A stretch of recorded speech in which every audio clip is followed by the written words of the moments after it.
All Indiana Politics is your premier source for Indiana politics, focusing on issues that matter to you. I still want us to be the best in the Midwest. We can't afford another lockdown. Give the citizens of this country the relief they need. Education in the state of Indiana remains priority number one. In-depth, nonpartisan coverage. We don't know exactly where the economy will be in January. People are worried with good reason. Exclusive interviews with Indiana's political leaders. We have the resources here in the state of Indiana to care for those who are in need. Expert analysis on critical legislation. We need to reform those laws. This recovery is going to take some time. We've got to anticipate that there'll be a budget shortfall. From Wish TV, this is All Indiana Politics Podcast on the All Indiana Podcast Network.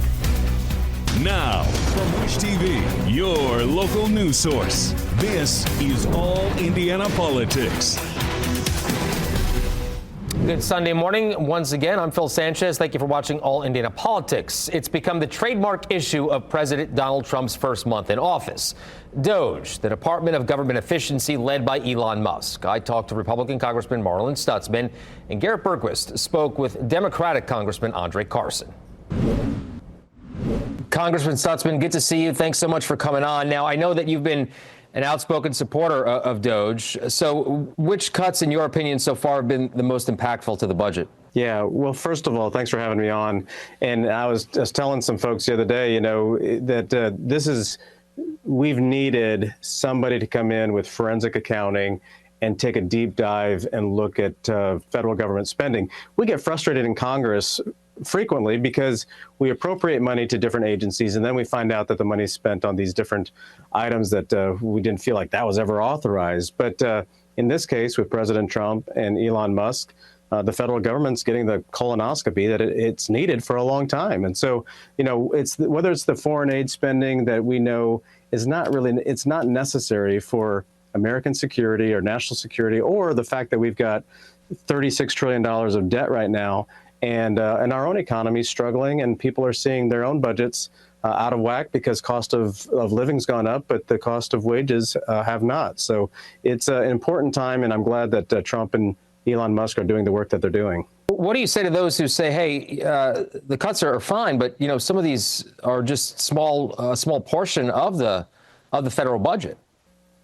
Yeah. Well, you know what? I mean, $20 million that's being spent over in Iraq for a Sesame Street show. Yeah, $20 million is not a lot in the context of a $6 trillion, $7 trillion budget. But the fact is that every penny, every dollar we should know about and where it goes. And transparency is a good thing. And so as DOGE starts doing their work on these smaller items like this, it's going to create this narrative that there is a lot of waste and there's a lot of abuse of the taxpayer dollars, and that we should be cautious with where each dollar is spent. So it'll build this momentum, and then it'll continue to say, you know what, we can find more, which they are, and then they're going to go to one agency to the next, and it'll also give Congress the ability to plan better and to authorize and appropriate dollars that really are being careful with the American taxpayer dollar. You know what, to that point, it brings me to my next question. Do you foresee any cuts to things like Medicaid, Social Security, defense spending? I don't know. It depends on what they find. You know, I know that the DOGE committee has said that they're going to look at Department of Defense. I mean, I know for a fact there's waste and abuse in the Department of Defense, which is typically a strong Republican, has a lot of Republican support. But when you get into Medicaid, Medicare, it's a mess right now. There's so many fingers into the cookie jar that I think they will find waste and abuse. Social Security, Elon has said that there's billions of dollars that are going out to people that don't even have a Social Security number. So we're going to have to follow all those up and find out what's happening and start cleaning it up. So I don't think anything should be left off the table, frankly. Why let Elon Musk do this, Congressman, and not somebody who was maybe elected to office? Well, you know, a lot of people are making a big deal about that, and it shouldn't be a surprise. I mean, at the end of the day, President Trump is responsible for this, and President Trump selected one of the smartest guys that knows how to build a business. I mean, you know, you talk about rocket science. Well, Trump's done it. Elon has done it, and so he's very capable. And it's not just him; it's his team of people that know how to apply software programs and overlap an accounting program that really finds and goes through, each spending and is able to extract the information out of that to get good reports. I mean, that's really an important piece. I mean, I'm a small business owner. My budget's much smaller, but I still have to pay attention every day to each expenditure and ask, what's that for, or what is that expenditure going out for? Because if you want to be able to make sure you're going to be successful in business, you would want those same principles applied to our government as well. I've been warning folks about this for a while. These attacks on DEI, I want to be clear about what it is and what it is not. DEI is helping everyone succeed. It's Black History Month, and it wasn't very long ago that Black Americans were not welcome or allowed the opportunity to participate in the federal workforce. DEI programs, they effectively provide equal opportunities, but it's not just good for individuals, it's good for businesses. And some businesses have even doubled down on their diversity commitment, which is heartbreaking, because a diverse workforce is really a strong workforce. There's not a single industry that does not benefit from having multiple points of view, multiple experiences, multiple backgrounds. And Donald Trump wants to create a workforce that is loyal to only him and his very extreme agenda. Is DOGE unconstitutional? I'm not against the spirit of DOGE. I think that there is an argument that could be made for austerity. Al Gore had a similar initiative.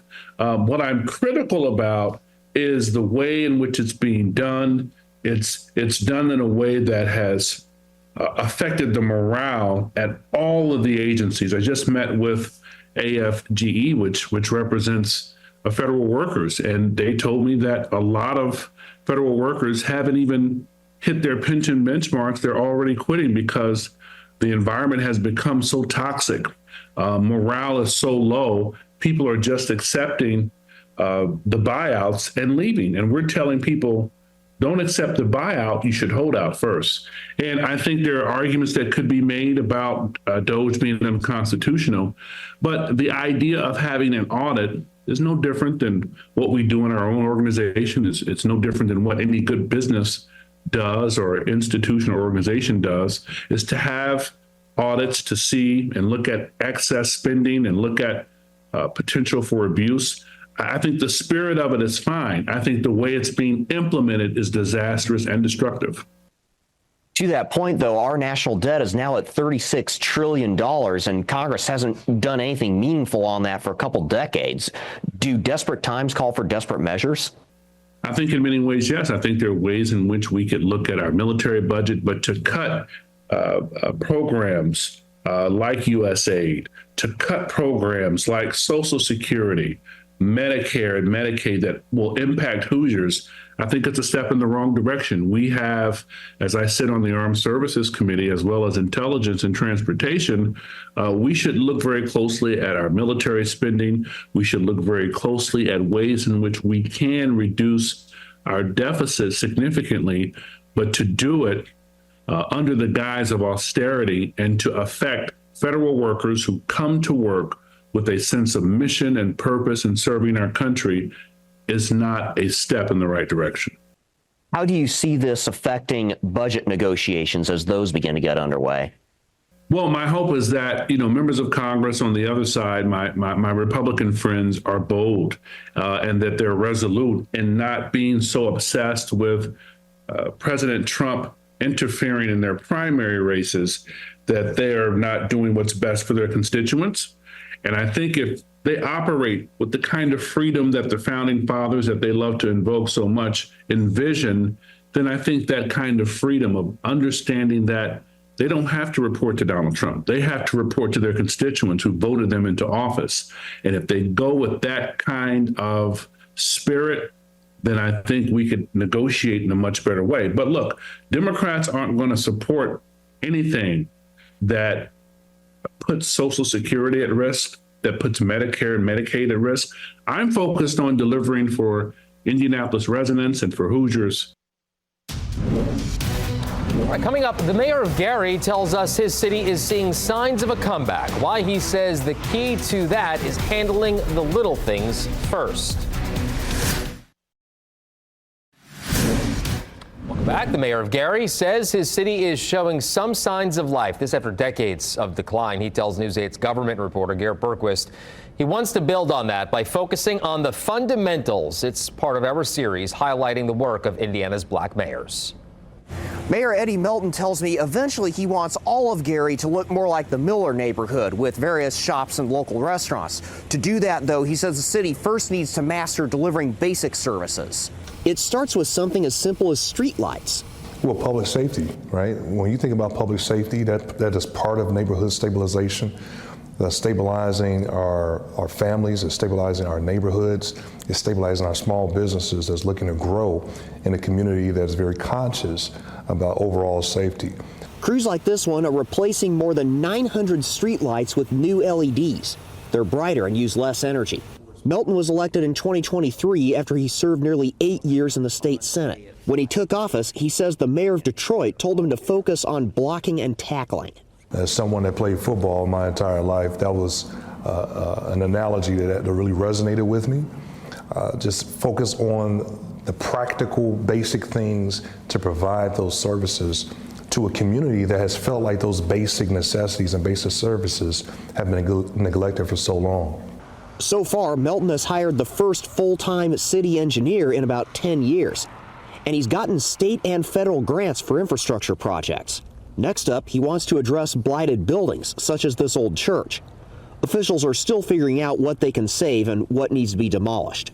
Well, you want to create an environment where developers, be it local, national, will see an opportunity. And I think it's hard to see opportunity when it's covered with blight. Melton says the Miller neighborhood has been an early success. New shops opened after officials completed a train station there. And he says Gary has added about 500 new residents. That's not many, but Gary's population has declined almost continually since the 1960 census. Long-term, Melton says he wants to think even bigger. He says he wants to take advantage of Gary's transportation infrastructure, including its airport, seaport, and rail lines. Gary is positioned to be a logistics hub for North America. I truly believe that. When you look at the infrastructure that it currently exists, it's just putting the pieces to the puzzle right now. Melton tells me the streetlight project should be done by the end of this year. The first blight teardowns should happen sometime during the spring. In Gary, I'm Garrett Bergquist for Wish TV, wishtv.com, or follow us on Facebook for updates. All right, coming up, Indiana's best political team takes on DOGE and some big changes to the governor's property tax plan when we come back. And welcome back to All Indiana Politics as we welcome in two members of Indiana's best political team. In-house this week, Republican Tom John and Democrat Kip Tu. Good to see you both. Thanks for coming on. Sure. Let's begin with Elon Musk and DOGE. We heard from Congressman Stutzman. We also heard from Congressman Carson earlier in the program. Tom, I'll start with you this week. Your thoughts on DOGE? Well, one thing is, this isn't new.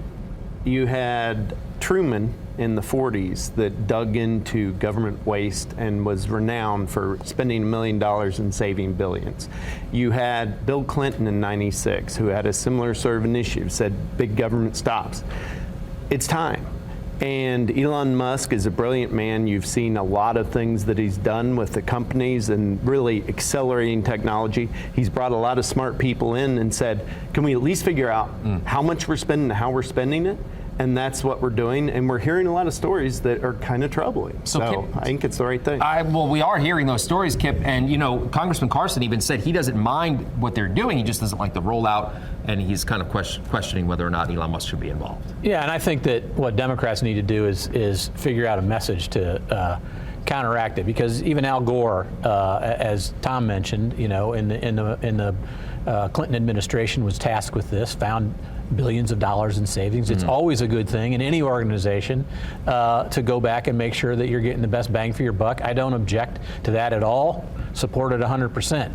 I worry about a guy like Elon Musk being in charge of it because he is one of the biggest benefactors of the federal government of anybody in the country. Right. He's got two big companies, SpaceX, he's got Tesla. Both have gotten huge amounts of favors from the federal government, and he's probably not the right guy. I know there's talk that he's brilliant. I think he's unstable. You've said that before on this. I think he's unstable, and I don't think he's the best person for the job. He is finding a lot of wasteful spending, though, to be fair. Stuff that's out there already. Okay, so do you think there should be cuts, though? How could there not be cuts eventually, as Garrett pointed out, to things like Social Security and Medicare? I mean, is that a hard no for Democrats, and should it be? Social Security is off the table as far as Democrats are concerned. You know, what we have in Social Security is an actuarial problem that will solve itself over time. And you can't, I don't think, cut people's benefits that they've spent their lifetime paying for, and that is a hard no for us. Yeah, Tom, I'll let you chime in on that as well. I think one is we want to make sure those dollars are being spent well, both in how it's administrated and other things. So there are questions on that. The other is Social Security. There are a lot of elements of when you get your benefits, how they're pulled out, who gets to pull them out, that I think are questions that we should have. You know, should Kip and I get Social Security? I'm not sure. You guys paid into it, though. We all paid into it. We did. Though, I right? get it. But at some point, maybe we have pain, and it should be the people paying who can best pay, not just everybody across the board. Okay, well, we'll see what happens with that. Let's turn now to property taxes. Senate Republicans, as you guys very well know, significantly scaled back Governor Mike Braun's property tax plan. Kip, we'll start with you here. Does the plan put forth alleviate some concerns from local governments? It does. Yeah. It's better for local government than it was, but it's not a good thing for Governor Braun, now Governor Braun put forth. So the legislature kind of sent him back on his heels a little bit. Democrats have to message us in a way that this is cutting teacher pay, this is cutting firefighters, this is cutting police forces to do this, and I think some of that message got through to the state senators, and that's why it got changed. We still have a long way to go. We're not even halfway through the legislative session. There'll be a lot more iterations of this bill before it finally ends. It's a very sticky problem. We had a previous governor, Mitch Daniels, who did a constitutional amendment to put in caps. They've clearly not worked now. Here we are 16, 20 years later, and we still have the same problem. So Republicans have the responsibility here to try to fix it. Go ahead, Tom. Well, absolutely. I mean, Governor Braun went around the state. He heard from people that they were concerned about what was happening in property taxes. And he's brought the issue to the legislature and brought forward the conversation. And I think we need to remember it's about the taxpayers and their homes. It's not just about the officials who are spending the money or the school systems or the teachers. And you need to consider both sides in that conversation. I think that's what Governor Braun has brought to the fore. It's a legislative process. He's a former legislator, and he understands that you got to bring up the conversation, have the discussion, and then get to that point that's in between. But I think he's looking for broad-based relief because he heard a broad-based problem. Yeah. At the end of the day, does it look more like what the governor wants or more what like we're seeing now? I mean, they refer to it as making sausage. I'm not sure exactly what it looks like when it comes out, but I think it's going to have a lot of elements of both. All right, let's get to another topic, pretty divisive one. A House committee has approved a ban on transgender women on women's college sports teams. There are very few cases of this, Tom. So was this really necessary? I mean, so much time spent on an issue like this. Well, I think there's a couple of things with regard to this. One is I think President Trump heard a lot of people talking about the issue. Whether there are many or not, he heard that and he's moved forward with it. It's one of those things that, it's going to be a divisive issue however it goes, but he has definitely tried to lean into his entire administration, more EOs than anybody has seen in history with regard to this. And this is one of the issues he talked about, and I think he is intending, whether you agree with him or not, to make good on promises. And it does seem like, Kip, the more Democrats are leaning towards this, or at least agreeing with some portion of it, right? Well, we took a beating in the last election on it, I think unfairly. To me, it harkens back to where we were 20 years ago for gay rights. We lost a lot of elections standing up for gay people in this country to allow them to have gay marriage, and the country isn't where we are yet on transgender. college athletics and Olympics, we've got organizations that are already exist to police those things. Right. If people aren't happy with how it's being policed, that's where they should go. It shouldn't be the state government or even the federal government getting in the middle of college athletics. It should be those organizations that are in charge of them, in my judgment. And to me, it is just beating up on the most vulnerable people in the country, which are trans people, and I just don't like it. Okay. Well, we will leave it there. Good to see you in studio. Thank you. Haven't Yes. seen you in a while in person. Good to see you as well, Tyler. It was good to have you. Good to be here. All right, that's it for us. We'll see you back here after the break. More news coming up. Well, thank you for joining us for All Indiana Politics this week. Of course, we'll be back here next Sunday morning at 9:30 as always. And be sure to check out the All Indiana Politics podcast online at wishtv.com. Have a great rest of your weekend. From Wish TV, this is All Indiana Politics Podcast on the All Indiana Podcast Network.